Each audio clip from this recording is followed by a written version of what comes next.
अस्सलाम वालेकुम एवरीवन। बहुत शुक्रिया आप लोगों का एक बार फिर से हमारे इस वेबकास्ट को ज्वाइन करने का। I am getting some very good feedback by from people from all over the country, actually some people watching from outside of Pakistan as well. Today I'm not going to be reading a clip from a book, so वो मैं नहीं करना चाह रहा. लेकिन एक recently मैं एक किताब पढ़ रहा था और वो किताब है एलन ट्यूरिंग के बारे में. और मुझे उसके अंदर गालिबन आप लोगों ने एक फ़िल्म भी देखी होगी, वो इमिटेशन गेम के नाम की, जो कि बड़ी मशहूर हुई थी 2014 में गालिबन. 2014 की सिग्निफिकेंस ये भी है कि जो मेरी आज गेस्ट हैं, मैं उनको 2014 से जानता हूँ. तो उसके ऊपर भी बात अभी करेंगे. तो जो एक किताब थी, उसमें मुझे जो कोट बड़ा अच्छा लगा, जो कि बहुत ही मुनासिब है कि बताना सबके लिए, कि एलन ट्यूरिंग एक ऐसे इंसान थे जो जिनको कहा जाता है कि उन्होंने कंप्यूटर की जो दरियाफ्त है उन्होंने शुरू की. लेकिन वो कैसे की? क्योंकि जब जर्मन्स के पास एक मशीन थी वर्ल्ड वॉर 2 में, जिसको एनिग्मा कहते थे, उन्होंने इस मशीन को ब्रेक किया through this machine called Christopher.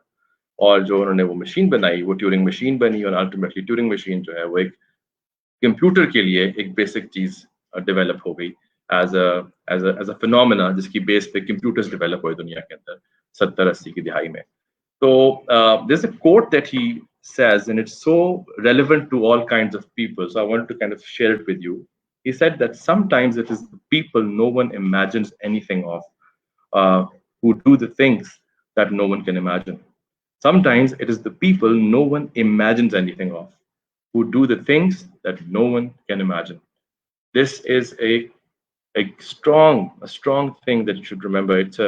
It's such an important line that talks so much about self belief, about खुद एतमादी जिसकी हम बात करते हैं. और खुद एतमादी जो है, उसके पीछे बहुत सारी एरियाज हैं. उसमें सिर्फ और सिर्फ आपकी तालीम और आपकी तरबियत ही नहीं, उसमें आपका दीन, आपका फेथ, आपका आपका सर्च फॉर इटर्नल पर्पस, आपकी quest to find a better version of yourself, आपकी सेहत, ये सारा कुछ मिलकर आपको वो उस सेल्फ तक पहुंचाता है जहां पे you can do extraordinary things. Anyone can do extraordinary things, and that's what they are trying to, that's what Alan Turing meant with this quote that he shared back in the 40s. So, moving on to today's guest, he's someone who I so dearly hold. बड़ी मेरी बहुत जगह है जहाँ मैं रखता हूँ इनको एज पेडिस्टल ऑफ रिस्पेक्ट, क्योंकि इन्होंने ना सिर्फ मेरी ज़िंदगी में, बल्कि मेरी ज़िंदगी में ऐसे बहुत से इम्पोर्टेंट लोग हैं, उनकी ज़िंदगियों में भी इन्होंने जो वैल्यू डाली, जो वैल्यू ऐड की, वो कोई आम इंसान, कोई आम साइकोलॉजिस्ट, कोई आम डॉक्टर, कोई आम लॉयर, कोई भी ऐसी वैल्यू नहीं डाल सकता. बिकॉज इन्होंने मैं कहूँगा कि जब वो वक्त, जब the ships were down for me, I went to see her the first time, and it was a kind of our second session or something, when she said that the sparkle that I see in your eyes, they show me that you'll do really well in life.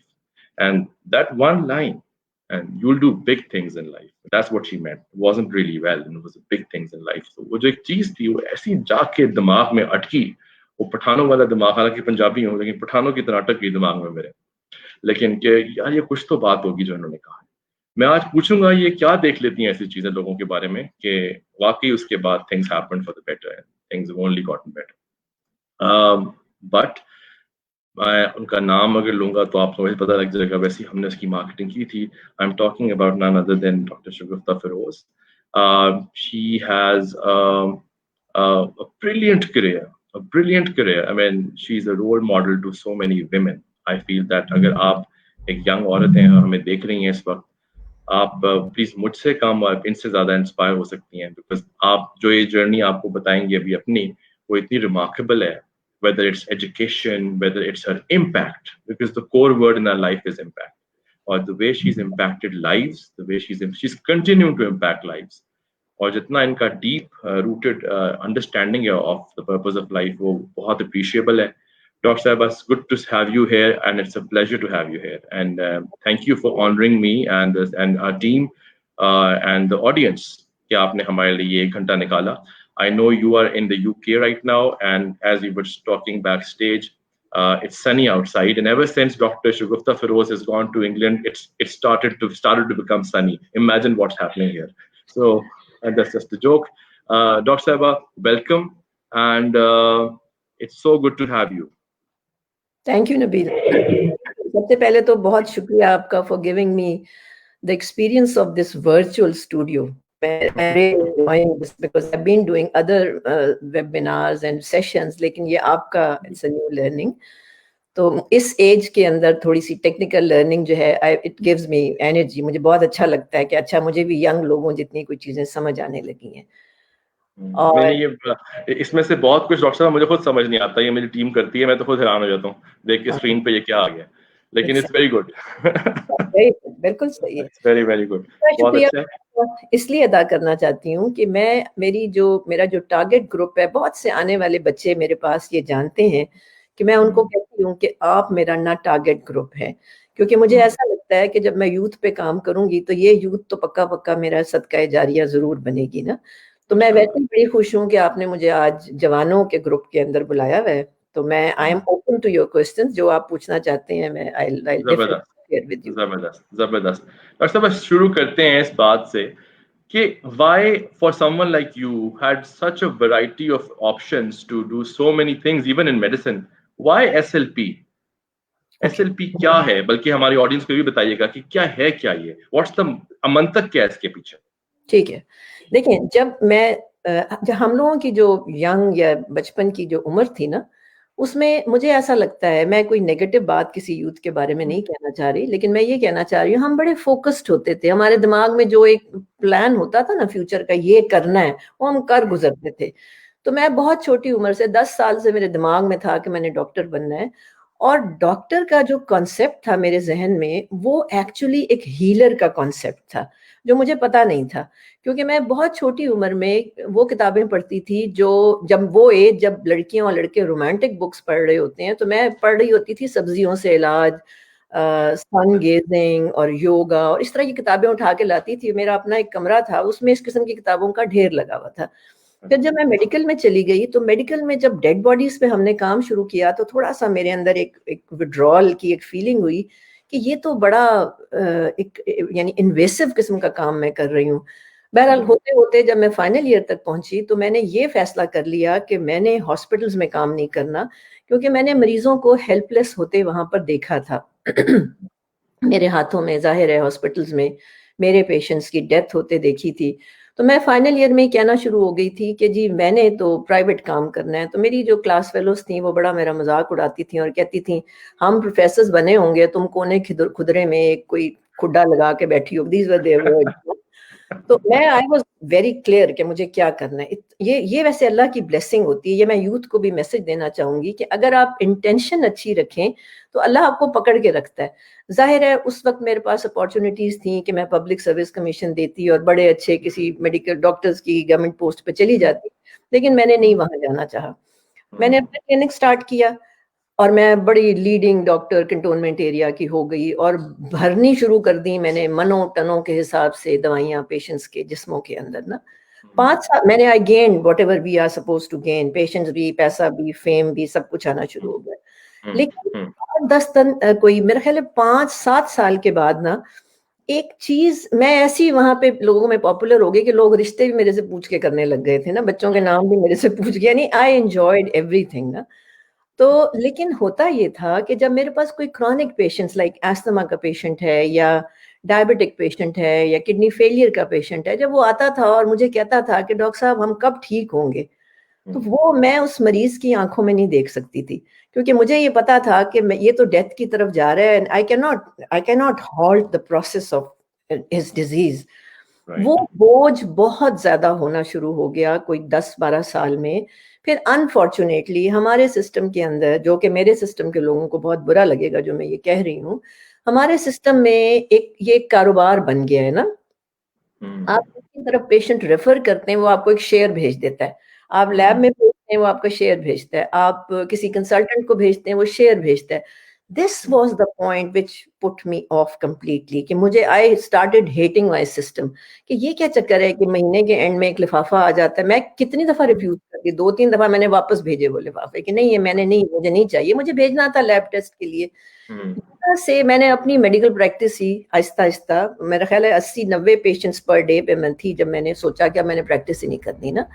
That was the time when I started looking for, by chance, उस वक्त ये time नया नया कुछ मेरे as के लोगों के लिए इंटरनेट सर्फिंग, याहू और समथिंग न्यू, वहां से इंट्रोड्यूस हुई ये होलिस्टिक न्यूट्रिशन। और फिर मैं उसमें मैंने पहली पीएचडी की, तो वहां से मेरा जो कॉन्सेप्ट था, जो मेरे अंदर था हीलिंग का, जो मैं करना चाहती थी, वो फिर मुझे आइडिया मिलना शुरू हुआ। और फिर मैंने उस पीएचडी को पाकिस्तानी लोगों के मुताबिक और लोगों की पॉकेट के मुताबिक सिंप्लीफाई करना शुरू किया। SLP is actually lifestyle medicine which is a new speciality of doctors. मैं उसको सिंक करना शुरू किया। मुझे लोगों ने ये शुरू में चैलेंज किया कि अच्छा तुम तो बस अमीरों की डॉक्टर हो, तुम तो महंगी चीजें लिखती हो, तुम तो ऑर्गेनिक की बात करती हो। ये की बात है, जो मेरा घर बन रहा था, ये मेरे दिल को लग गई बात कि ये बात तो सही कह रहे हैं, क्योंकि मैं तो वाकई चीजें लिखती हूँ। तो मेरा 10-12 साल पहले घर एक मैं बनवा रही थी, बड़ी वो फंग शुई के प्रिंसिपल्स पे, तो वहां जितने मजदूर थे ना, मैंने सोचा इनके ऊपर अगर मैंने काम कर लिया प्याज रोटी दही चटनी के साथ, तो actually I prove to myself, मेरे अंदर अपने पे यकीन है मुझे कि अगर मेरी इंटेंशन अच्छी है तो आई डोंट बॉदर कि दुनिया क्या कह रही है, I don't care about them ना। और चाहे मर्जी क्या कर रहा है, मैं अपने अंदर उससे डिविएट नहीं करती उस टारगेट से। लेकिन वो बात मुझे लग गई थी ना। फिर जब मजदूरों का ये प्याज चटनी और इसके साथ दही के साथ किया और उनके डिसऑर्डर्स ठीक हुए, then I developed confidence on this SLP. So SLP is an individualized and a personalized plan which is wholesome, which does healing.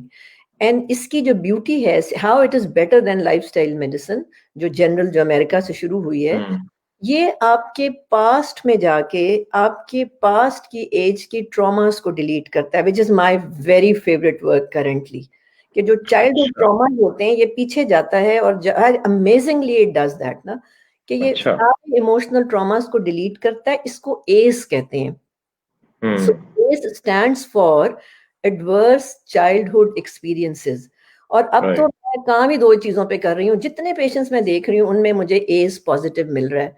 किसी के अंदर एस मुझे मिलता है बिकॉज ऑफ पेरेंटल कॉन्फ्लिक्ट्स, किसी के अंदर मिलता है चाइल्ड अब्यूज है, किसी के अंदर मिलता है फाइनेंशियल क्राइसिस है, मतलब है कुछ ना कोई, कहीं कोई बच्चा गुम हो गया था, उसकी मैनिफेस्टेशन होती है 20 साल की उम्र के बाद। ठीक है, तो ये इसकी एक और बड़ी बात है कि एसएलपी पीछे जाके इसकी जो फिलॉसफी है कि ये होलसम हीलिंग करता है बॉडी की, और पीछे जो नेगेटिव रह गया उसको भी डिलीट करता है, आज को हील करता है और फ्यूचर के लिए आपको तैयार करता है, स्ट्रांग बनाता है आपको। So it works, it makes you resilient, it works. मुझे जी प्लीज। मुझे बड़ा आपकी बात से आया, आपने एस का जिक्र किया and how it's so much about the way our past has kind of put marks on us. ये कितनी, अगर आप थोड़ा इसको मेडिकल से बाहर निकल के देखें तो क्या ये शो नहीं करता कि एज यू जस्ट सेड कि एस के केसेस पॉजिटिव ज्यादा आते जा रहे हैं, मींस हमारी सोसाइटी उतनी ही एडवर्सली खराब होती जा रही है। क्या ये ऐसा नहीं है? क्योंकि ये उस सोसाइटी की वजह से ही तो है कि ये सारे टेंट्स और मार्क्स हैं। अच्छा, मैं ऐसा कहूंगी कि इट वाज ऑलवेज देयर। ये जो साइंसेज आई हैं ना, जैसे इंटेग्रेटिव मेडिसिन है, लाइफस्टाइल मेडिसिन, ये 3 बड़ी ब्रांचेस आई हैं इस मेडिकल साइंस की, जो होलसम साइंसेज हैं, वो अब ढूंढना शुरू हुई हैं रूट कॉजेस को। तो ये जो टर्म है ये इन्होंने इंट्रोड्यूस की है, इन 3 बड़ी साइंसेज ने, कि अच्छा चाइल्डहुड ट्रॉमास जो हैं वो जाके मैनिफेस्ट होते हैं अडल्टहुड में। मैंने कैंसर ऐसे पेशेंट्स मैं आपको मुझे पेशेंट याद आ रही हैं, तकरीबन 70-80 साल की थी और उनको कैंसर था और डॉक्टर थी, अब तो उनकी डेथ हो गई बाद में, लेकिन उनको 5 साल का अपनी उम्र का ट्रॉमा ऐसे याद था कि जब वो मुझे डिस्क्राइब कर रही तो she had tears in her eyes. तो इसके पीछे मैंने ये समझा है कि हम लोगों को ये जो यूथ बैठी हुई है ना, मैं आपको अपना एक एक्सपीरियंस बताती हूँ। मैं आइस स्विट्जरलैंड गई, मुझे बड़ा घूमने फिरने का शौक है, तो ये जो ऑरोरा बोरियालिस होता है, ये जिसको एक और भी कोई नाम है मैं भूल गई हूँ, बहरहाल जो वो देखने के लिए वहां गई, तो वहां जाके मुझे और I always write about the countries where I travel, तो वहां मैंने एक बड़ी अच्छी बात सीखी कि उनके लड़के लड़कियों की शादियां नहीं होती जब तक कि उनको प्री मैरिटल एक कोर्स ना कराया जाए to become good father and mother. ये उनका कंपल्शन है। तो मुझे ऐसा लगता है कि ये माँ बाप जो वुड बी पेरेंट्स और जो यंग पेरेंट्स होते हैं, उनको पता ही नहीं होता कि उनका 2 साल का बच्चा या 3 साल का बच्चा क्या कुछ एब्जॉर्ब कर रहा है। आपके पास टाइम नहीं होता, मैं इसके ऊपर आपको इतनी बातें बता सकती हूँ कि एक बच्चा 1 साल का है और उसके फादर की डेथ हो गई, तो उसकी मेमोरी में वो चीज मौजूद है, because the child has observed his or her mother crying and it leads to coeliac disease. वो मुझे एक लड़की याद आ रही है, उसको सीलिएक डिजीज हुई, और जब मैंने उसका रूट कॉज ट्रेस किया तो it was age 1 she lost her father.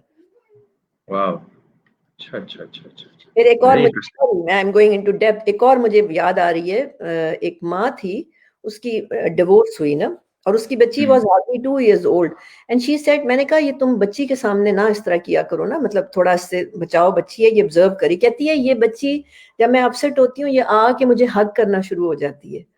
So can you imagine कि 2 साल की बच्ची उसके पेन को एब्जॉर्ब कर रही है, तो ये पेन उस बच्चे के ग्रोथ एंड डेवलपमेंटल जो स्टेज है उसके अंदर डीपली जा रहा है और ये सेल्स के अंदर रिटेन हो जाता है। वाह, सी इस पर्सपेक्टिव से तो हम देखते नहीं बीमारी को। इसी से मुझे सवाल अगला आया आपके लिए कि what exactly do you mean when we say someone's moving towards a sickness? Disease है क्या? सिकनेस होती क्या है? When do we get sick? देखें, डिजीज जो है ना, disease is actually deviation from the natural biological processes. ठीक है, अच्छा, डिजीज, पूरी डिजीज बनने से पहले आपकी बॉडी बहुत आपको वार्न करती है, और उसको मैं प्री डिजीज स्टेट कहती हूँ। आपकी बॉडी कई तरीके से, because there are so many checks and balances in the body, there are so many check post in a body, कि आपकी बॉडी आपको वार्न करती है आप बीमारी की तरफ जा रहे हैं, आप बीमारी की तरफ जा रहे हैं। ये आपने सुना है ना कि कैंसर 10 साल कम से कम कहते हैं, अब तो खैर छोटा होगा पीरियड, कि 10 साल बॉडी में रहता है, then it emerges as a cancer. आपको पता है कि डायबिटीज के बारे में कहते हैं कि 10 साल का टाइम लेती है इमर्ज करने में। तो डिजीज है derangement from the normal biological processes. और वो क्यों आते हैं? वो इसलिए आते हैं कि आपने अपनी जिंदगी को अननेचुरल तरीके से जीना शुरू कर दिया है। Very true. You are suffering, मैं एक टर्म यूज करती हूँ, you are suffering from soul disconnect. वाह, ठीक है, उससे पहले डिजीज नहीं आ सकती, क्योंकि आपके अंदर ही खुदा ने शफा भी हर चीज की रखी हुई है उसके आने से पहले। ये कुरान से साबित है, तो इसमें कोई शक नहीं होना चाहिए हमें। ठीक है, सोल डिस्कनेक्ट, थोड़ा सा और बताएं इसके बारे में। मतलब चलिए मैं ऐसे पुट कर देता हूँ सवाल को कि फेथ का क्या इंपॉर्टेंस क्या है, हेल्थ से फेथ का क्या लिंक है, और जो शिफा की डेफिनेशन है वो आपकी इन सालों में बदली है या वही है जो आज से 20 साल पहले थी? पहली बात तो ये है कि मेरी शिफा की डेफिनेशन मैंने कभी मेडिकल कॉलेज में सीखी ही नहीं। We as a doctor we never talk about शिफा, वी टॉक अबाउट ट्रीटमेंट्स। ठीक है, लेकिन during my practice I learn कि मेरे मरीज आके मुझे कहते थे डॉक्टर साहब उसके हाथ में बड़ी शिफा है, तो मुझे बड़ी महसूस होती थी, बड़ी शुरू में बेइज्जती महसूस होती थी। मरीज आके कहता था डॉक्टर साहब उस हकीम के हाथ में बड़ी शिफा है, तो मैं बीइंग अ डॉक्टर, हमें बड़ा, जब हमारी ट्रेनिंग होती है तो हमें ये सिखाया जाता है कि you have the ultimate knowledge, any knowledge beyond your knowledge is quackery. तो जब कोई पेशेंट कहता था डॉक्टर साहब आपने फलां हकीम का नाम सुना है, उनके हाथ में बड़ी शिफा है, तो मुझे अंदर से ना एक गुस्सा आता था कि ये मेरी बेइज्जती कर रही है। बट ग्रेजुअली आई लर्न कि शिफा इज विद इन विदाउट। ये टर्म याद रखिएगा, ये टर्म यूज होती है कि शिफा अंदर से बाहर आती है। ठीक है, ट्रीटमेंट बाहर से अंदर जाता है। क्या बात, समझ गए ना? हमने तो ट्रीटमेंट पढ़ा है, हमने कहाँ शफा पढ़ी है। हाँ, मैं अब जो पढ़ाती हूँ डॉक्टर्स को, उनको मैं शफा बताती हूँ कि व्हाट इज शफा। ठीक है, आपने बड़ी प्यारी बात, आप किसी की कोट कर रहे थे किताब में अभी शुरू में जो आप बात कर रहे थे, देखिए, एक असूल है जिंदगी का, इन सारे जो बच्चे देख रहे हैं यहाँ पे, मैं उनको ये कहना चाहूंगी, सारी जो होलिस्टिक साइंसेस है ना, वो एक बात कहती हैं, इवन तसव्वुफ स्पिरिचुअलिटी एक बात कहती है कि we have to be self aware before doing something for others. Yes, ठीक है। यस। हज़रत अली का फरमान है कि जिसने अपने आप को जाना उसने सब कुछ जान लिया, उसने अपने रब को पहचाना। ठीक।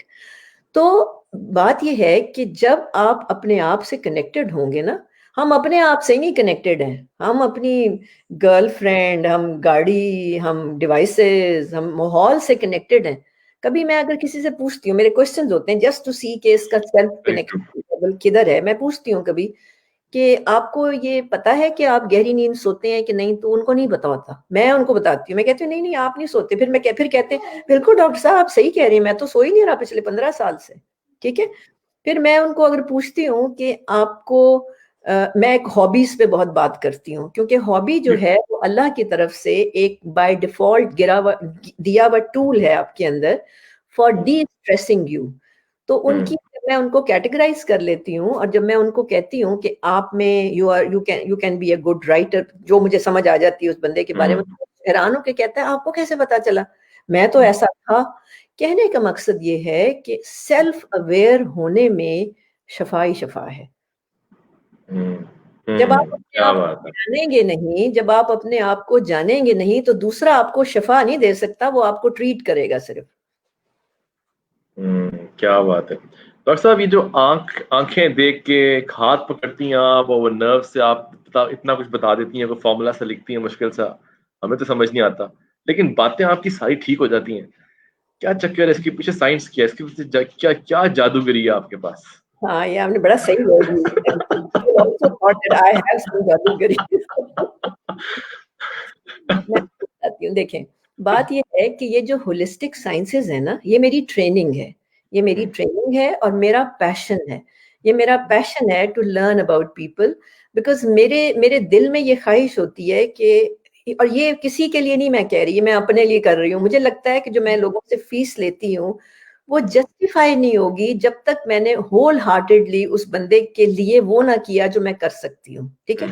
यहाँ तो मेरा पैशन का पार्ट आ गया, अपनी अपनी फीस को हलाल करने के लिए। ठीक। बाकी जो मेरी जो ट्रेनिंग है, जो 2 PhDs हैं, फेलोशिप है, जो बोर्ड सर्टिफिकेशन है, ये सारा कुछ जो है, इसने मुझे एक इंसान को रीड करना सिखाया है। अब देखिए, मैं ऑनलाइन कर रही हूँ इस वक्त, और आप यकीन करें I have no problem in diagnosing patients, बल्कि इत्तेफाक की बात है, जब से मैं ऑनलाइन कर रही हूँ I am handling very serious patients, और अल्लाह का शुक्र है I don't have any problem, because there are so many other tools जिनको मैं यूज कर रही हूँ फॉर डायग्नोसिस। ये जो मैं पल्स डायग्नोस करती थी वो अब मैं नहीं करना चाहती, but it was a shortcut, क्योंकि क्लिनिक में बहुत रश होता था, तो मैं जल्दी से वो शॉर्टकट यूज के फटाफट डायग्नोस कर लेती थी। But I now enjoy more, because मैं I feel more connected to the patient. मैं उसको और एनालाइज करती हूँ, और उसके बाद फिर उसका कंपैटिबल प्लान बना के देती हूँ, जो कि SLP करता है। So this is my training simply ना, और मेरा शौक। अच्छा अच्छा अच्छा, बहुत जबरदस्त जबरदस्त। अच्छा, मुझे एक बात बताइए कि ये जो कॉन्सेप्ट है, मैं थोड़ा सा आपको अपने तरफ अब लेके जा रहा हूँ, जहाँ पे मैंने भी आपको बताया था एक अर्सा पहले कि मैं किताब लिख रहा हूँ, और I came and told you also, और मैंने जिक्र किया सेल्फ रिफ्लेक्शन का, तो आप you smiled lot and you said ये तो बड़ा जबरदस्त काम कर रहे हो। तो self reflection, were you always a person who would self reflect, और have you developed that habit over the years as you grew up? Yes, I would say that I had clarity is what I wanted to do in my future life, but this developed gradually over a period of time. While going through the process of life or my life journey and different experiences of my life, it became clear to me. But I had my clarity what I wanted to do in future. So this actually that clarity and my intention helped me for this self-reflection. क्या बात है। एक सवाल है जो आपने मेरी जिंदगी में मुश्किल पैदा कर दी, आपने मेरी चाय में से दूध निकलवा दिया था। जी। आपने कहा कि मैंने बताया आपको आके जी मैं बड़ा आजकल मुझे प्रेशर बहुत है, नेगेटिव्स बहुत ज्यादा नजर आना शुरू हो गए हैं, मैं क्या करूं? And you said let's talk about what you eat and drink. So my next question is about what we eat and drink and the order of what we eat and drink. It's so important as you tell us and as you taught me as well, and it actually helps. मुझे ये बताएं दो बातें, एक तो ये कि खाने और पीने का जो ऑर्डर है वो इतना मैटर क्यों करता है हमें, हमारे मूड्स पे, हमारे पर्सपेक्टिव टू लाइफ के ऊपर, और दूसरा ये चाय वाला मसला डाल दिया आपने जिंदगी में हमारी, कहा दूध पत्ती तो तुम, मुझे आपने कहा हराम समझो तुम और तुमने नहीं पीनी अब, ये ऐसे ही कहा था ना आप। तो वो तो आपने बड़ा मुश्किल डाल दी, अब वो काली चाय पीनी पड़ती है, थोड़ा सा वैसे शौक में दूध डाल देता हूँ पर हल्का सा शौक पूरा करने के लिए। What actually is the science behind it? Why would it make me or someone, a human being, less effective if we are not going to follow, say, let's start with the tea question and then you can give it a wholesome answer in terms of food and order of food. ठीक है, देखिए बात ऐसा है कि अल्लाह ताला, मैं अभी नेचुरल फूड्स की बात कर रही हूँ, I am not going into processed food. Allah ताला की जो कुदरती खुराकें भी है ना, वो सारी आपस में कंपैटिबल नहीं है, ठीक है। अब फर्ज करें कितनी आला खुराक है, कॉफी नेचुरल एक प्लांट से बनती है, ये प्लांट सोर्स है, कॉफी और शहद, किस कदर शफा हम सुनते हैं, कॉफी और शहद लड़ते हैं आपस में, they are not compatible. If a person, suppose एक बंदा कॉफी में शहद डाल के पीता है तो उसकी बॉडी में उसका उस कॉम्बिनेशन का जो एंड रिजल्ट है या जो एंड प्रोडक्ट्स हैं, they will be toxic products. और हमारी मतलब टॉक्सिक मींस कूड़ा कूड़ा क्रिकेट बनेगा, इंस्टेड ऑफ बिकमिंग न्यूट्रिएंट्स या हेल्दी न्यूट्रिएंट्स, आपकी बॉडी में ट्रैश या कचरा जमा होना शुरू हो गया। इसी तरह बहुत से नेचुरल कॉम्बिनेशंस का, ये मैंने सीखा भी पेशेंट्स पे, अपने पे एक्सपेरिमेंट्स भी बहुत सारे मैंने किए। अच्छा, फूड की ब्यूटी ये है कि मैंने बड़े एक्सपेरिमेंट्स अपने ऊपर किए, अपने बच्चों के ऊपर किए, आराम, डर कोई नहीं होता, मुझे कोई गिनी पिग पे करने की जरूरत नहीं थी। तो उसमें ये हुआ कि जो दूध है, दूध, मुझे हाई कोर्ट ने बुलाया था एक दफा, चैलेंज किया था ये सारे जो प्रोसेस डब्बों वाले हैं, तो मैंने वहां, then I read a lot about milk. दूध के अंदर सिर्फ कैल्शियम नहीं है, दूध में 46 कंपोनेंट 46 कंपोनेंट्स हैं, because I have to give them the evidence कि मैं जो बोल रही हूँ वो क्या है। तो 46 कंपोनेंट्स जो हैं वो चाय की कैफीन के साथ जाके लड़ना शुरू हो जाते हैं जब आप चाय के अंदर दूध का रेशो बढ़ा देते हैं, ठीक है। सबसे इंपॉर्टेंट बात कि ये जो हम पाकिस्तानी है ना, हम खाने पीने के चस्के इन्वेंट करने के बड़े माहिर हैं। मुझे आप बताएं, दुनिया का कौन सा मुल्क ऐसा है जहां चाय दूध के साथ पी जाती है? जब आप वेस्ट में जाते हैं तो कोई नहीं पीता, वहां तो कोई नहीं पीता, उनको पता है इंग्लिश टी किसने इंट्रोड्यूस किया, हमें गोरों ने इंट्रोड्यूस ही की है ना। तो वो काली चाय इंट्रोड्यूस करा के गए थे ना, हमने पाकिस्तानी होने के नाते उसको दूध डाल के उसको दूध पत्ती बना दिया। तो चाय में जब आप दूध विद इट्स 46 कंपोनेंट्स ऐड करते हैं, इस पे रिसर्चेस हैं बाकायदा, जो मैं पढ़ाती हूँ तो वो सारी पावर पॉइंट स्लाइड्स दिखाती हूँ। तो वो दूध के कंपोनेंट्स चाय की कैफीन के साथ कंपैटिबल नहीं है, और दूध पत्ती का जो एंड प्रोडक्ट है, it becomes toxic to the body. और ये सबसे ज्यादा जो अफेक्ट करता है, वो करता है जाके आपकी सर्कुलेशन को अफेक्ट करता है, और आपका टॉक्सिन ओवरलोड करना शुरू हो जाता है। आज मैंने सुबह इत्तेफाक से 2 पेशेंट्स देखे हैं, दोनों को कैंसर था और उनकी हिस्ट्री में दूध पत्ती वॉज पॉजिटिव, ठीक है। सो दूध पत्ती पे अभी हम काम करते चले जा रहे हैं, हम खुद अपनी भी डेटा कलेक्ट कर रहे हैं, मैं कर रही हूँ बल्कि, और हम इसको we will probably go into more technical details कि ये कर क्या रही है पाकिस्तानियों के अंदर।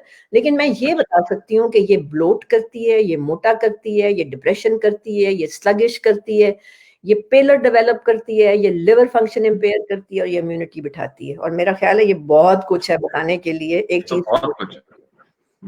this completely messes with the body system entirely. Exactly. और ये आपको एडिक्टिव बनाती है। मेरा एक मैंने बल्कि मेरे पेज पे शायद है भी, वो एक खातून ने मुझे आके हिस्ट्री दी और उन्होंने कहा कि डॉक्टर साहब मेरा दिमाग मांगता है, मेरा स्टमक नहीं मांगता दूध पत्ती। एग्जैक्टली, ये तो बात बिल्कुल ठीक है। हाँ, तो so it is an addiction ना, तो it stimulates some area of your brain which is probably being stimulated by cocaine, junk food, or probably caffeine containing drinks also. इसलिए मना करना पड़ता है। डॉक्टर साहब आप तो फॉर मी तो आप वैसे भी आप you're also a psychology teacher for me. मैं तो आपसे सवाल ही सारे वाले पूछता हूँ, सो मैं इसमें मुझे आपसे पूछना है खाने के लिंक से कि हाँ, how does the wrong food, and I'm giving a very general statement, wrong food, how या does the wrong food affect our decision making? आपने कहा था मुझे एक बार कि तुम्हारी चॉइसेस और डिसीजंस भी खराब हो जाएंगी और वो तुम्हारे वैल्यू सिस्टम से दूर हो जाएंगी हम्म, अगर तुम्हारा खाना ठीक ना हुआ, तुम्हारा तुम्हारा जिंदगी गुजारने का तरीका ठीक ना हुआ। इस बात को जरा सबके लिए हमें एक्सप्लेन तो करें आप। व्हाट डिड ठीक, you mean by that? Okay. देखें, व्हेन आई से रॉन्ग फूड, तो रॉन्ग फूड का मतलब ये नहीं है कि मैं सिर्फ प्रोसेस्ड फूड की बात कर रही हूँ। रॉन्ग फूड हम्म का मतलब है अच्छी हेल्दी नेचुरल फूड को गलत तरीके से खाना। ठीक, हम्म देखें, हम्म आपकी जो बॉडी है, it is a complex machine. There is a hmm 24 hour system running in the body, and hmm body or the stomach is not all the time ready for food to be digested. हर वक्त वो तैयार नहीं हम्म होता। मैं आपको मोटी सी हम्म एक clock बोल देती हूँ। 5 a.m. to 9 a.m. is the breakfast time. आप इसमें कुछ कचरा भी खा जाएंगे ना, तो बॉडी का अच्छा अच्छा, विजडम जो है उस कचरे में से कोई ना कोई न्यूट्रिएंट ढूंढ के निकाल ही लेगा निकाल और लेगा। आपको नुकसान नहीं होने देगा।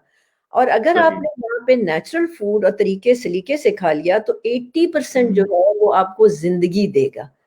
ठीक है, तो मैं अपने प्लान्स को ब्रेकफास्ट हाँ, थेरेपी भी इसलिए कहती हूँ। तो पहली बात आ गई टाइम की। अच्छा, then hmm from 9 to 4 p.m. Is the time when the body is ready for intellectual functions. अब आप एक बंदा जो है वो उठता ही 10 बजे है और 12 बजे नाश्ते करता है और जाके फिर लड़खड़ाता हुआ ऑफिस जाता है, तो what do you hmm expect? The person is going drowsy hmm at that time, because body के अंदर उस वक्त चल रहा था ब्रेन का फंक्शन। बॉडी ने क्या किया, ब्रेन को सेकेंडरी पोजीशन में डाला, गट को दोबारा एक्टिवेट किया, सारे एंजाइम्स रिलीज हुए वो खुराक हजम करने के लिए। अब राइट, हाँ, आपके दो विंडोज खुली हुई है, like you open on a desktop. अब जितनी विंडोज खोलते चले जाएंगे उतनी उसकी हम्म, स्पीड कम हो जाती है ना। तो हाँ यही बात बिल्कुल। हो गई कि आप ऑफिस में बैठे हैं लेकिन आपका पेट भरा हुआ है, आपको कभी भी आपकी जो इंटेलेक्चुअल एबिलिटी वो कभी बाहर नहीं आएगी। मुझे जब लेक्चर्स के लिए बुलाया जाता है, I always tell them, don't invite me after the lunch, I don't want to go there because I see lot of people sleeping और डोजिंग ऑफ, और मुझे बड़ा बुरा लगता है कि मैं बोल रही हूँ वहां और आधे लोग सोए हुए हों। So I always prefer to talk in the morning, सुबह के टाइम पे मैं बोलती हूँ क्योंकि वो खाने खा खा के उनके हशर हुए हुए होते हैं। सो रूल हम्म ये है कि आप 9 से 4 के दरमियान जो कुछ भी खाएं वो हल्का होना चाहिए और ताकतवर होना चाहिए। Then from 4 p.m. to 9 p.m. Is again the food time.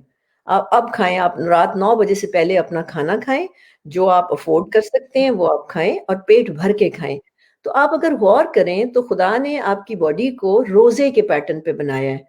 2 meals, morning meal, evening meal and less during the day. ठीक है ना? हम्म ये तो हम्म कॉन्सेप्ट हो गया टाइम का। अच्छा, अब जैसे मैंने आपसे बात की कि कुछ खुराकें आपस में लड़ती हैं, तो उन हम्म चीजों को आपने अवॉइड करना है। और सबसे जो लीथल कॉम्बिनेशन है वो ये है कि खानों के बाद आप मीठा खा लें, खानों के ऊपर आप ड्रिंक्स पी लें, खानों के ऊपर हम्म आप कोई फ्रूट खा जाएं। उसकी वजह हम्म ये है कि ये जो मीठे हैं जिनमें सिंपल कार्बोहाइड्रेट्स होते हैं, और आपके खाने जिनमें दाल रोटी मीट जो कुछ भी आएगा, they fall in the category of complex foods. उन्होंने 3 घंटे हम्म में डाइजेस्ट होना है और सिंपल खुराकों में आधे घंटे में डाइजेस्ट हो जाना है। तो आप एक हम्म मील के दौरान वो फूड्स नहीं लेते जिनके डाइजेस्ट होने के पीरियड्स अलग अलग हों। हम्म ये हम्म बॉडी को एक शॉक देता है, ये थोड़ा सा टेक्निकल है but it gives a shock to the body. और एक अच्छा, केमिकल रिलीज हो जाता है जिसको कॉर्टिसोल कहते हैं। आप सारे जानते हैं कि कॉर्टिसोल तो स्ट्रेस का हार्मोन है। तो यस, हर उस खाने के बाद, जिसके बाद ये बच्चे बर्गर खा के पेप्सी पी लेते हैं या कोक पी लेते हैं या कुछ पी जाते हैं, any drink, any fizzy drink they take. अब क्या हम्म होता है कि शायद ना तो बर्गर बुरा था ना उनकी फिजी ड्रिंक बुरी थी, लेकिन हम्म हुआ क्या कि उन्होंने एक ऐसा लीथल कॉम्बिनेशन बनाया कि ये दोनों ही बुरे हो गए अब उनके लिए। हम्म है तो बल्कि बल्कि यू रिकमेंड के डिजर्ट पहले खा लें हाँ खाने जी, से, बिल्कुल है सही। ना? मैं यही कहती हूँ कि मैं कुछ भी नहीं बंद करती, मैं उनसे कहती हूँ आपने खाना है आप जरूर खाएं, लेकिन उसको पहले खा लें ताकि वो हम्म बॉडी का जो जो बिल्ट इन विजडम है ना, वो उस हम्म खुराक में से कोई ना कोई न्यूट्रिशन निकाल ले और आपकी तसल्ली भी हो जाए कि भाई मैंने कुछ बंद नहीं किया हुआ, मैं सब कुछ खा पी रहा हूँ। ठीक है? तो ये वजह है कि फूड्स को अलग अलग करना चाहिए, इसलिए मैंने आपको मजबूर किया, और आपको सबको मैं बड़ी बुरी लगती हूँ शुरू में जब मैं शुरू कराती हूँ। नहीं, आदत पड़ गई, आपकी बात माननी पड़ती है। अच्छा, मुझे एक और सवाल है जो थोड़ा सा डिफरेंट है, उसके बाद में, because there a lot of questions are being asked also, तो वो भी हमें लेने हैं अब। तो मैं अपना आखिरी सवाल पूछ लेता हूँ, जो कि मेरा एक रहा कि, और मैं अपने, because I been teaching for a while now in universities, about 7-8 साल तो हो गए हैं, and I have lots of young people who kind of who like listening to me. तो मैंने आमतौर पे एक सवाल इनको सामने रखता हूँ, और मैं आपके लिए भी सवाल रख रहा हूँ कि आप भी इनको बताएं, मुझे बताएं, ताकि हम सीखें। हमारे मुल्क में ना बेंचमार्क्स बड़े कम हैं, people to look up to बड़े कम हैं। अगर मैं कह सकूं सेफली, बड़ा खतरनाक लफ्ज है, हीरोज बहुत कम है, बड़े कम हीरोज हैं हमारे पास। जो है वो बड़े मेस्ड अप सिचुएशन है। किसी के लिए जो हीरोज हैं वो टीवी पे आने वाले फनकार बन जाते हैं, किसी के लिए हीरो पॉलिटिशियन बन जाता है। तो इस तरह के मामलात हमारे हीरोज की रोल ले लेते हैं। इन माय डेफिनेशन, तो मेरे लिए तो in many capacities you're a hero as well. जिस तरह की जिंदगी आपने गुजारी, I know lot about the kind of battles you fought as a woman, which in itself is very remarkable. Hero कौन होता है? Who is a hero? Can you please define a hero for us? Okay. For me, a hero is a person who never stops in life at any age. He or she is constantly struggling, constantly learning. So my heroes are not glamorous heroes. My heroes are those people who love to work for humanity, who are humane. My hero is Dr. Andrew Weil. He was my hero for 30 years. In probably 1988, I saw him on CNN, and I was shocked. How come a doctor is talking about holistic sciences? And after about 30 years, I have gone to University of Arizona and I've done my fellowship with him. And I told him that I kept following you, and you are an inspiration. So my message for my youth is, please, if you don't have a hero, look for any hero. There are universal heroes, there are global heroes, and get out of the boundaries of religion. Please get out of the boundaries of the religion, because heroes are blessed by Allah. Those are charismatic people. Look for charismatic people. And charisma is attached to a holistically grown person. Charisma never comes with branded things. Charisma never comes by going to a beauty parlor. Look for people who are simple but who emit lights.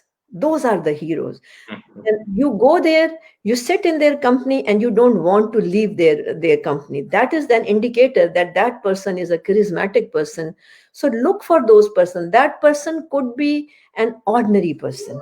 Yes. He or she could be an ordinary person, but carrying wisdom. So those heroes, they always have wisdom, and they are enlightened people. Dr. Sahib, an ordinary person who carries wisdom becomes extraordinary anyway. क्या ख्याल है? बिल्कुल ठीक, बिल्कुल। मुझे ना अपनी एक मेड की बात याद है, और मैंने अपने पल्लू से बांधी हुई है। शी सेड, मैंने उसको उसकी तनख्वाह जब दी ना, तो मैंने, कहती है मैं जा रही हूँ ना, मैं शॉपिंग करने जा रही हूँ। तो मैंने कहा, तुम क्या करने लगी हो, आज ही उड़ा दोगी सारे पैसे? तो उसने जिस तरह वो जुमला कहा, वो मेरे अंदर चला गया। उसने कहा, बाजी कल का क्या पता, आज जो है ना, आज एंजॉय कर लें, कल का खुदा मालिक है। And she was talking about the moment of now, which I learn later. इसलिए कभी कोई चीज आपको जाता हुआ, गुजरता हुआ कोई बंदा, मैं इन सबको अपने मेंटर्स कहती हूँ, जिनसे मैंने एक बात सीखी है। इन सबको मैं मेंटोर, जिससे मैंने कोई बात, ठीक है। जबरदस्त। बच्चों को मैं एक बात जरूर कहना चाहूंगी, चूंकि मैं यूनिवर्सिटीज कॉलेजेस में जाती हूँ, इनसे मैं कहती हूँ कि please please have a purpose in your life. Purpose is Thank you for saying that.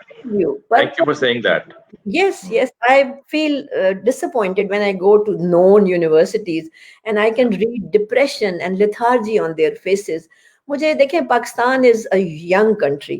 अगर ये बच्चे गोल ओरिएंटेड नहीं होंगे, I know Nabeel, you are working with this tiger force also, तो प्लीज उनको कहें कि कोई बड़े लोगों को अपना हीरो बनाएं, not the only the glamorous people, और they should have a purpose in their life, और अपनी जिंदगी का एटलीस्ट 10% से 15% जो टाइम है या दिन है या जो ऑब्जेक्टिव है या उसको किसी पर्पस के साथ कनेक्ट करें, और पर्पस वो होगा जो आपके दिल को सुकून दे। कभी भी ये किसी डिजीज से सफर नहीं करेंगे। अनफॉर्चुनेटली मैं यंग लोगों को बहुत बीमार देख रही हूँ, बिकॉज उनका टारगेट वो एक रेस में है, वो कुछ हासिल करना चाहते हैं, और ऊपर से उनकी ये जो फेलियर, इनके जो अफेयर्स होते हैं ना, उनसे भी मैं बड़ी तंग हूँ कि ये जो अब जवान है इनके इतने ज्यादा, इनको इतने ब्रोकन अफेयर्स क्यों, इनके ब्रोकन हार्ट्स क्यों होने लग गए हैं, अब इतने ज्यादा अफेयर्स क्यों टूटने लग गए हैं? They are not complete themselves, they expect others, either the girl और द बॉय, ना वो कंप्लीट होता है ना ये कंप्लीट होते हैं, ना वो इनको कोई तसल्ली दे सकता है ना ये दे सकता है। ये दे सकता है, बिल्कुल ऐसी बात। ये बेचारे, और ये एक वो वाला ना, वो एक never ending struggle of the unknown है, जो से कोई फायदा नहीं है। Again because purpose gives you direction, direction तो पर्पस देनी है ना, वो नहीं है तो फिर तो आप मारे मारे फिरेंगे, मारे फिरेंगे। बिल्कुल सही, ऐसी बात है। डॉक्टर साहब बहुत जबरदस्त, बहुत मजा आया है। अब मुझे आपके कुछ कि मुझे वो बार बार याद दिला रहे हैं कि लोगों के सवाल भी लेने, तो अब मुझे सामने वो सवाल ले लेते हैं। Let's take questions from people. देखिए जी, वो लिखा भी आ जाता है हर बार, टाइम फॉर क्वेश्चंस। तो अब आप क्वेश्चन बारी बारी बोले जी, मैं आपके लिए पढ़ भी दूंगा, आप भी पढ़ लीजिएगा जी। क्वेश्चन नंबर 1 बताएं जी, लोग क्या पूछ रहे हैं।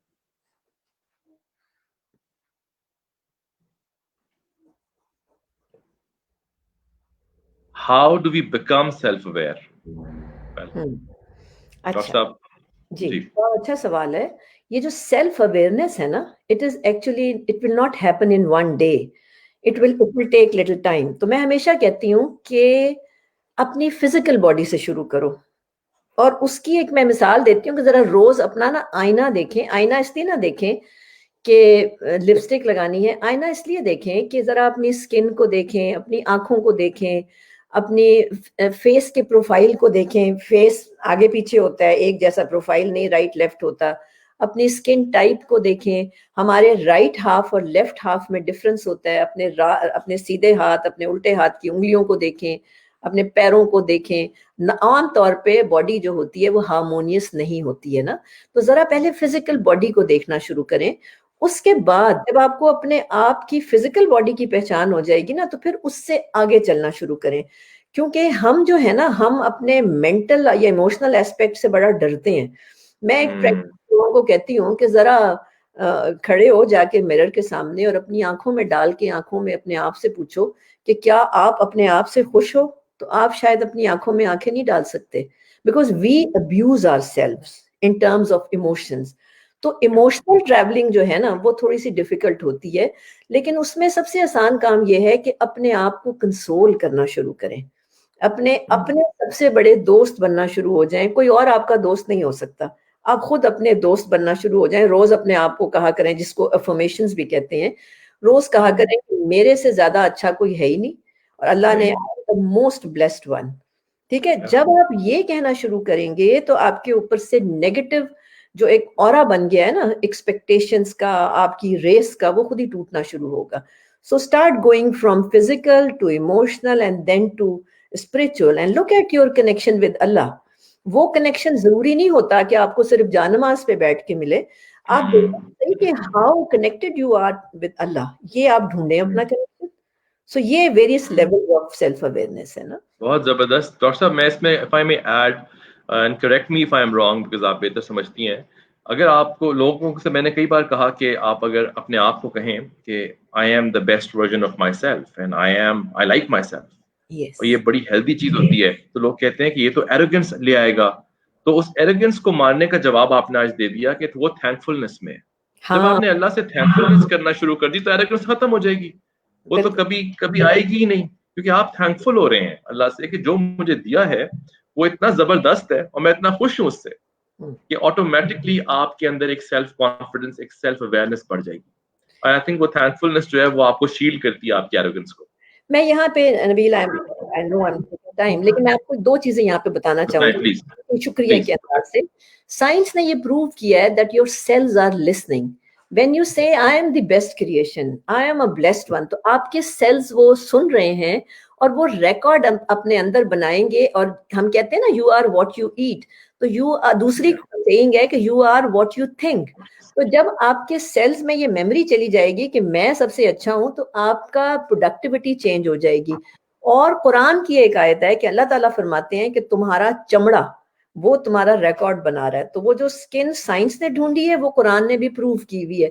सो व्हेन वी से उफ मुझे कितना अच्छा अल्लाह ने स्किन दी, उफ मेरी आंखें कितनी अच्छी, जो भी हैं, मौजूद से बचाया है अगर अल्लाह ने, तो उससे ज्यादा शुक्र इंसान और क्या कर सकता है। क्या कर सकते हैं। Is the step one of self awareness. जबरदस्त, ब्यूटीफुल आंसर जी। नेक्स्ट क्वेश्चन,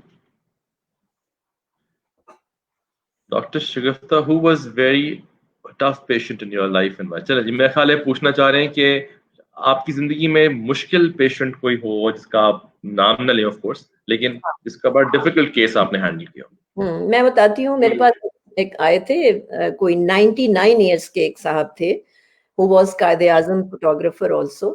तो when he came on a wheelchair and he was obese person. तो मैंने उनको देख के सोचा कि ये मुझे खुदा ने सिखाया कि कभी भी हीलिंग के बारे में अपने दिमाग में बातें ना लेके आओ, तुम यू आर नोबडी ना। तो मैंने सोचा इनका क्या रिजल्ट आना है, ये 99 ईयर्स में तो इम्यून सिस्टम सारा कॉम्प्रोमाइज हो चुका होगा, देयर मस्ट बी नथिंग। तो मैंने बड़ा हाफ हार्टेडली ना उनको एक प्लान बना के दे दिया, और ये सोच के कि मेरे बड़े नॉन लोग थे जो लेके आए, मैंने सोचा बड़ी बेइज्जती होनी है इनकी, ये ठीक तो होंगे नहीं और ये करेंगे भी ना। After 3 months, probably 10 to 12 weeks, he came to me and he was walking. He was walking. He came to me on a wheelchair and he was walking and he has lost about 20 pounds of weight. और जब वो आके मेरे पास बैठे हैं, तो मैं I learned from that patient the abundance of healing Allah has blessed us ना। तो मुझे वो आके कह रहे हैं कि डॉक्टर शगुफ्ता मैं तो अब चलने लग गया हूँ, अब मैंने वो चीजें खानी है जो मेरे पोते खाते हैं। तो मैंने कहा क्या खाना है, कह लगे मैंने अब बर्गर आपसे लिखवाने आया हूँ, मैंने तो बर्गर्स भी खाए।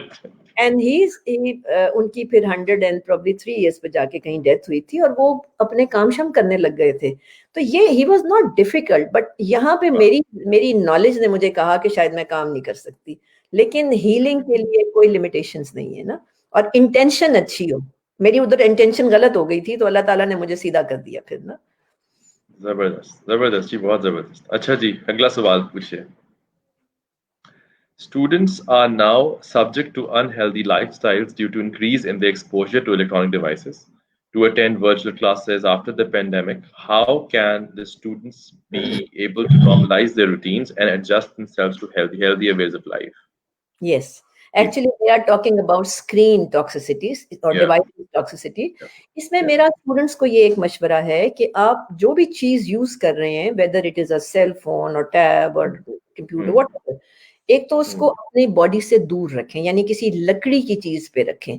अगर पॉसिबल है तो उसको जमीन पे रखें, और आप खुद भी जमीन पे बैठे।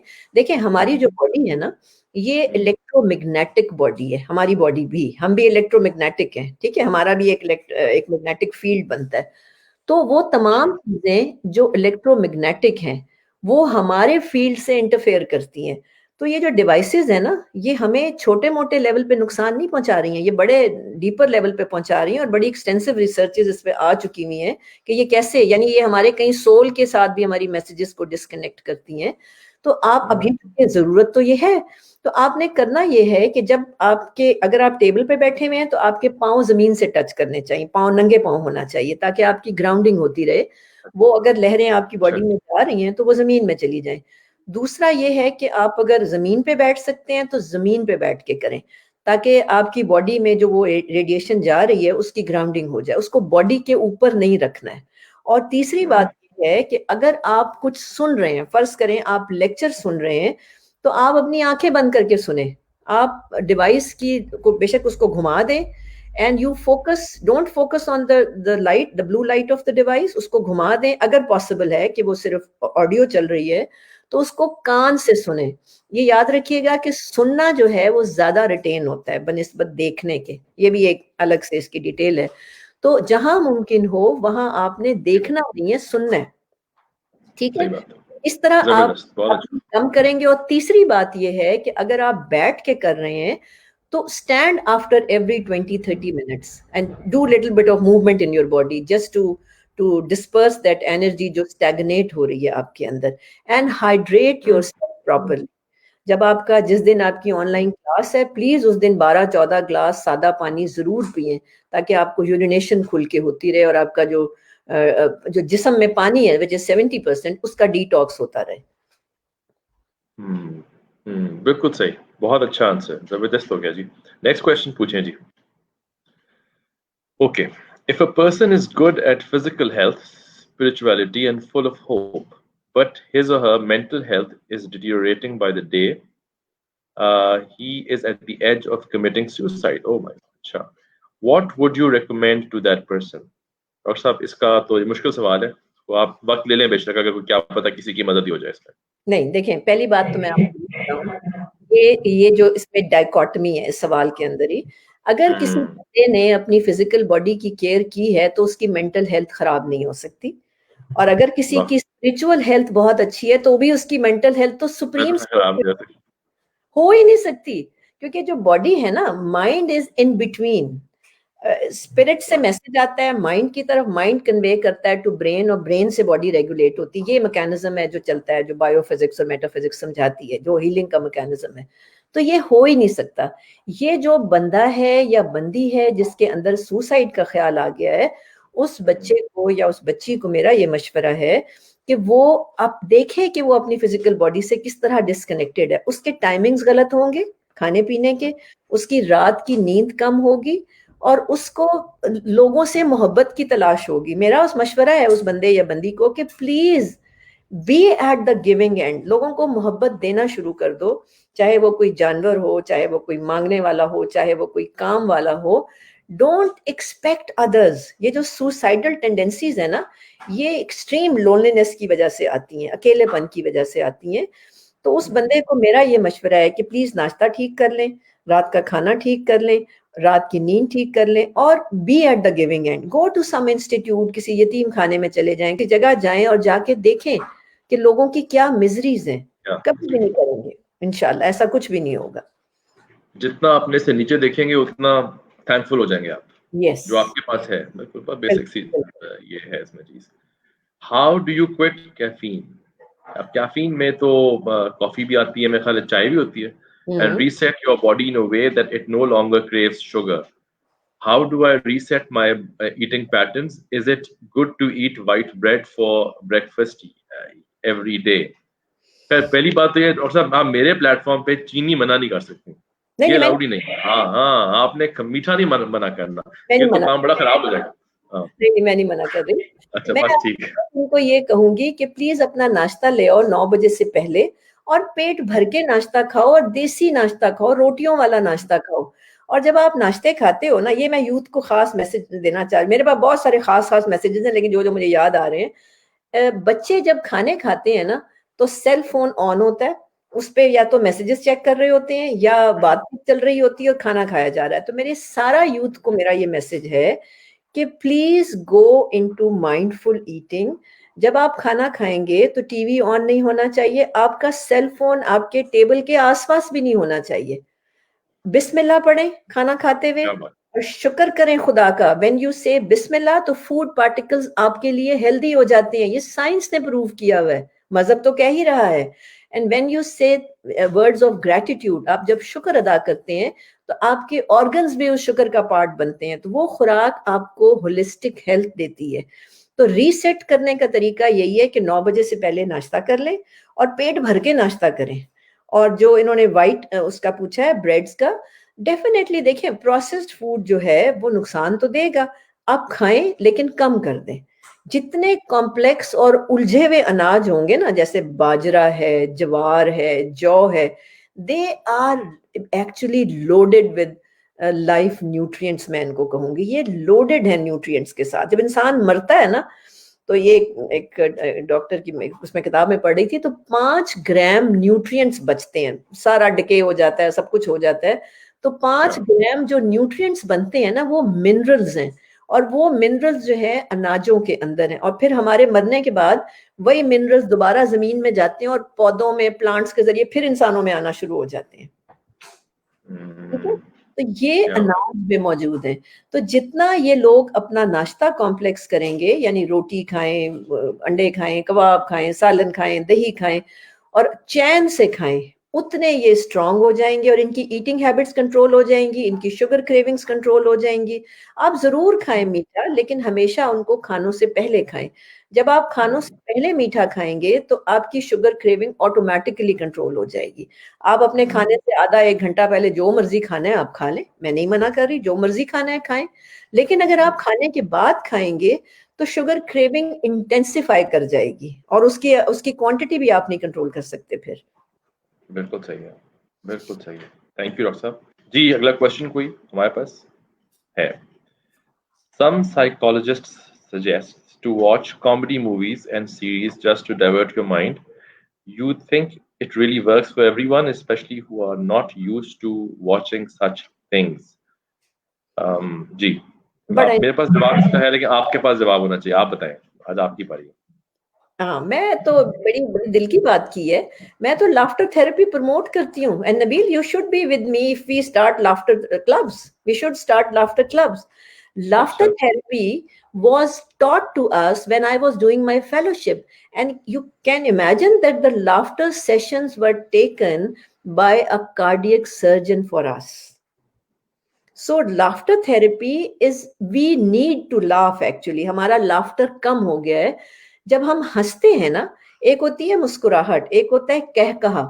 ये जो laughter है, जब हम हंसते हैं तो हमारा पेट की मूवमेंट ऐसे ऐसे होती है ना। ये जो पेट की मूवमेंट है, पेट के अंदर जो ऑर्गन्स है ना, वो एक बैग के अंदर हैं जिसको मिजेंट्री कहते हैं, योमेंटम कहते हैं। तो जब हम हंसते हैं तो वो ऐसे ऐसे हिलती है। तो हमारे जो एब्डोमिनल ऑर्गन्स हैं उनका वाहिद जो मसाज होता है वो लाफ्टर के टाइम पर होता है। और जो बंदा जितना डीप हंसता है उतना उसके इंटरनल ऑर्गन्स का मसाज होता है। तो मैं तो ये रिकमेंड करती हूँ कि आप रोजाना, मैं खुद करती हूँ, मुझे टाइम मिलता है तो I just watch comedy program. I don't watch, ठीक है खबरें जरूर एक दफा सुनती हूँ, but I prefer to watch comedy programs. मेरे साथ मेरा जो ग्रैंड सन है, ही वेट्स फॉर मी, और हम दोनों बैठ के कॉमेडी प्रोग्राम्स देखते हैं, फनी प्रोग्राम्स हम देखते हैं। तो आधा घंटा अगर आप हंस लेंगे तो आप अपने अंदर एंडोर्फिन्स रिलीज करेंगे। एंड एंडोर्फिन्स हैप्पी मॉलिक्यूल्स, तो बहुत अच्छा काम कर रहे हैं। अगर आप लोग नहीं करते हैं तो प्लीज करें। और ये जो बच्चे होते हैं ना, ये अपने जब ग्रुप में बैठते हैं तो ये सारे बड़े हंसे मजाक, और आपको पता है लाहौर के तो मिजाज में जुगतबाजी बड़ी है। तो ये जो जुगते करना है ना, ये बड़ी मजेदार चीज है, ये करनी चाहिए, एंजॉय करना चाहिए। ठीक हो गया, सही है, जुगते करनी चाहिए, सही हो गया। How do we test our purpose? जी डॉक्टर साहब, हाँ, ये दिस इज पर्पस को टेस्ट कैसे करें? ये टफ क्वेश्चन है जी, अच्छा question. This is a good question. देखिए, बात ये होती है कि जो पर्पस होता है ना, पता नहीं होता किसी को, इनिशियली पता नहीं होता। लेकिन अगर आपको ये चेक करना है कि आप पर्पस की डायरेक्शन में हैं, तो इस तरह पता चलेगा कि जब आप वो काम करेंगे ना, तो आपकी जो होल बॉडी है, it will go into a state of bliss. एक ऐसी खुशी आपके अंदर दौड़ेगी जो आपको अच्छा खाना खा के नहीं आ सकती, अच्छा कपड़ा पहन के नहीं आ सकती। तो ये जो आपको ये अब समझना पड़ेगा कि आप पर्पस की डायरेक्शन में हैं, कि वो जो एक तो खुशी है। दूसरी बात आप ये देखें कि अगर आपने कोई पर्पस सिलेक्ट किया है तो आपकी इंटेंशन क्या है। क्या आप कोई एक नियत करके बैठे हुए हैं कि आपने फलां कैरेक्टर बनना है, तो वो पर्पस नहीं है, गलत हो गया, इंटेंशन गलत हो गई है। ठीक है ना। आपका purpose should start from minimal level, एक दो लोगों से शुरू हो। फर्ज करें आप स्टार्ट कर लें अपने घर में काम करने वाले किसी बच्चे को पढ़ा के, वो पर्पस हो सकता है कि आप जिंदगी संवार रहे हैं। And always we should take baby steps. अगर हम ईदी या मदर टेरेसा के किसी पर्पस पे जाने लगे हैं तो विल बी फेलियर, बिकॉज उन्होंने भी आहिस्ता आहिस्ता वो वहां तक पहुंचे हैं ना। तो हमें हमेशा कोई छोटा जो मकसद है उसको पकड़ना चाहिए, और लेकिन उसकी खुशी को जरूर महसूस करना चाहिए। और वो जो खुशी है ना, उसको आप एडिक्ट हो जाएंगे फिर। It is so addictive, it is so addictive कि मैं आपको बता नहीं सकती। It spreads over days, sometimes it spreads over days. वो इतनी बड़ी खुशी होती है, और वो कपड़े पहनने से ब्रांडेड नहीं आती होती कभी भी। नहीं आ सकती, कभी नहीं आ सकती। Great things take time, that's what you mean, they take time. Yes, So yes, you have to go through the process. exactly. How can we delete our childhood traumas? Ji Yes, Doctor Sahab, delete. good question. Hmm. We can delete our childhood traumas by indulging into our hobbies, because hobbies are your given innate tool. Allah has given you that tool to de-stress you. So if you know, और होता क्या है कि कोई 18-20 साल के बाद जाके हम सबसे पहले जो चीज छोड़ते हैं वो अपनी हॉबी होती है.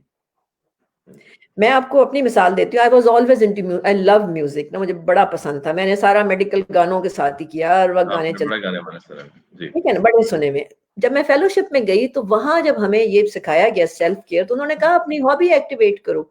मैंने भी दोबारा म्यूजिक सुनना शुरू किया, and it gave me happiness.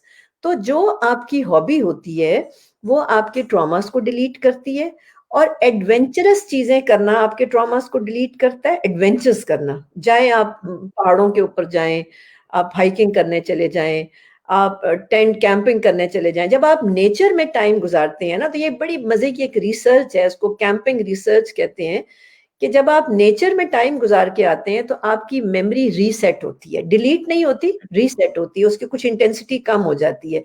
But by activating hobby you delete those memories, or by Yeah. following a rhythm of eating pattern you delete your bad memories. Right. Very good. Thank you. Ji, your question? Okay. How to get our sleeping schedules back on track? Is there any way, Ji, in which sleeping schedules can be put back on track? ठीक है. इसमें ये है कि 12 बजे के बाद नहीं सोना चाहिए, बिकॉज अगर आप 12 के बाद सोएंगे तो आपका साइकिल जो है, क्योंकि आपकी जो स्लीप है ये कनेक्टेड है सनसेट और सनराइज के साथ कनेक्टेड है ना. और ऐसे केमिकल रिलीज होते हैं कि इंसान हैरान हो जाए कि ऑटो पे चल रहा है सिस्टम, आपको पता ही नहीं है ना. तो 12 के बाद अगर आप सोएंगे तो स्लीप साइकिल मुश्किल से सेट होता है. तो सोने का टाइम रात के 6 से 7 घंटे अंधेरे के हैं. अब बच्चे जैसे यूथ है, जवान लोग हैं, 9 बजे 10 बजे 11 बजे उठ रहे हैं, तो ये हेल्दी टाइम नहीं है. कोशिश करें कि रात 10-11, आई नो ये बड़ा इंसेन मेरी स्टेटमेंट लगेगी बच्चों के लिए, खासतौर पे यंग लोगों के लिए, लेकिन कोशिश करें कि कोई 11 बजे या मैक्सिमम बाय मिडनाइट आप सोएं, और अपने आप को बताएं कि आपने अब सोना शुरू कर. You have to tell yourself कि मैंने बस, कहना तो शुरू करें ना, ताकि आपके सेल्स की मेमोरी में तो वो जाए ना कि आपने सोना है, कि बस मैंने सोना है, बस अब मैंने सोना शुरू करना है. और जब आप सोने के लिए जाएं तो डू प्री स्लीप कुछ रिचुअल्स कहते हैं, कि आप इसको स्लीप हाइजीन कहते हैं असल में. आपने ब्रश किया, आपने थोड़े कंफर्टेबल कपड़े पहने, अंधेरा होना चाहिए कमरे में, and remove these devices from your room. Very important. Never put this Wi-Fi router in your room. And if you want to put cell phone, put it on the floor. It should be on the floor. आपके sir के level पे नहीं होना चाहिए. एक young मैंने बच्चा देखा, उसको ब्रेन कैंसर ट्यूमर था, तो उससे मैंने वैसे ही फॉर माय लर्निंग मैंने पूछा सेल फोन तो नहीं साथ रख के सोते हो? तो वो कहने लगा डॉक्टर साहब सेल फोन तो मैं अपने तकिए के नीचे रखता हूँ. And he had brain. ठीक है. सो आप जो सेल फोन है वो नीचे रखना है, और if you like play some good music or play some Sufi music, और some लोग कहते हैं कि हम तलावत लगाते हैं, सूरह रहमान लगाते हैं. इस तरह की चीज अगर आपकी साइड पे चलेगी तो आपको नींद आना शुरू हो जाएगी. कुछ थोड़ा सा काम करना पड़ेगा उसको रीसेट करने के लिए. It's a very delicate cycle of sleep ना. बिल्कुल सही. Thank you. लास्ट क्वेश्चन है जी हमारे पास आज का, जो हम ले रहे हैं जी. ओके, सो आई थिंक अगर लास्ट है और मुझे टाइम का कम का कहा जा रहा है, तो मैं पूछ लेता हूँ ये सवाल, और ये मेरे पास एक क्वेश्चन रह गया था, and that is regarding the role of women in society. And you being someone, I mean, we as men also, we have so much respect for you, for what you've achieved. And मेरा ख्याल है औरतों को अपनी they are blessed with skills that men don't have, and but they don't nurture those traits, and that's where they're left behind. Otherwise तो उन्हें कोई रोक ही नहीं सकता. It's very hard to compete with a woman who has figured out the purpose in life. So as a woman, your journey I'm sure wasn't easy. जहां तक आप पहुंची हैं और अब जहां तक आपका इम्पैक्ट है, अब आप औरतों को कोई एडवाइस देना चाहें as a closing note, of how they should lead their lives, what should be their priorities, and how they can nurture certain traits in themselves that can make them extraordinary individuals. And of course, it's very important for me to say this, and you know, and I know about you as well. You're also very patriotic. I am very patriotic. We all want to serve our country. How can our women serve our country better?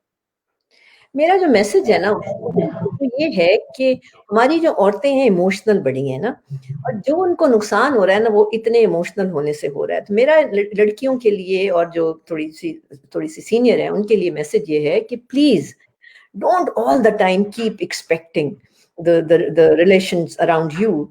Giving and पे आ जाओ, giving and पे आ जाओ। और आपके अंदर खुदा ने ज्यादा सलाहियत रखी हुई। अल्लाह ने अगर औरत को माँ बनने की सलाहियत दी है तो उसके अंदर सलाहियतें भी ज्यादा है। मैं when I got married I was only in 4th year, so I have done all my qualification after my marriage. तो कोई लड़की मुझे अगर ये कहती है कि जी शादी हो गई और ये नहीं हुआ, तो मैं उसको कहती हूँ तुम्हारा कसूर है, तुम्हारी गलती है इसके अंदर। सो लड़कियों को इमोशनल थोड़े से, लड़की बाय डिफॉल्ट इमोशनल होती है, लेकिन प्लीज उनको मेरा ये मैसेज है कि besides taking care of their children and family, at least आधा 1 घंटा अपनी जात के लिए रखो। और वो उस आधे 1 घंटे के अंदर do something which is going to nurture you और नरिश यू। नरिशमेंट खुराक नहीं है सिर्फ, नरिशमेंट आपकी बॉडी और माइंड को, माइंड और सोल को भी चाहिए है। तो जब आप ये सारा कुछ छोड़ देती हैं और 50 साल की उम्र में आपको जाके ख्याल आता है कि मैं तो इतनी पढ़ी लिखी थी, मैंने ये जाया कर दिया, तो बहुत देर हो जाती है, बहुत देर हो जाती है। तो औरतें वॉलंटियर कर सकती हैं, औरतें ऑनलाइन बड़ा कुछ कर सकती हैं। बच्चे जब सोते हैं, मैंने इसी तरह अपनी जिंदगी मैनेज की। जब वो स्कूल जाते थे मैं पढ़ती थी, मैंने अपनी पोस्ट ग्रेजुएशन क्लिनिक में बैठ बैठ के की है। तो इसी तरह गाड़ी में आते जाते करती थी। फिर मेरा कुरान में इंटरेस्ट था, मैं आते जाते नोट्स बनाती थी कुरान के। 12 साल मैंने उस पर कोई रिसर्च की हुई है। So everything is possible, everything is possible. और हमारी लड़कियां, हमारी जो औरतें, वो माशाल्लाह बहुत आउटगोइंग हैं, बड़ी काबिल हैं। सिर्फ जज्बात के हाथों वो मार खा गई हैं। तो मेरा उनको ये मशवरा है कि please be emotional but don't burn yourself, don't waste yourself ना। आप जरा सी हिम्मत करें, देखें आपकी सारी चीजें बैलेंस होना शुरू हो जाएंगी। Dr. Saab, thank you so very much for your time.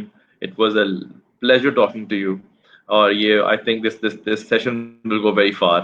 बहुत लोग से देखेंगे भी और सीखेंगे भी। इससे बाद में हम डालेंगे इसको भी, लाइव था ही, लेकिन अब इसको आगे will promote it over social media ताकि लोग और भी देख सकें, because it's very useful for main, women, everyone. बहुत बहुत शुक्रिया डॉक्टर साहब आपका। And inshallah, post COVID, I'll come see you with my new book, which is about to be published. Inshallah. Okay. Thank you. Thank you. अपना ख्याल रखें। अल्लाह हाफिज। Thank you very much. Thank you everyone for watching. खुदा हाफिज।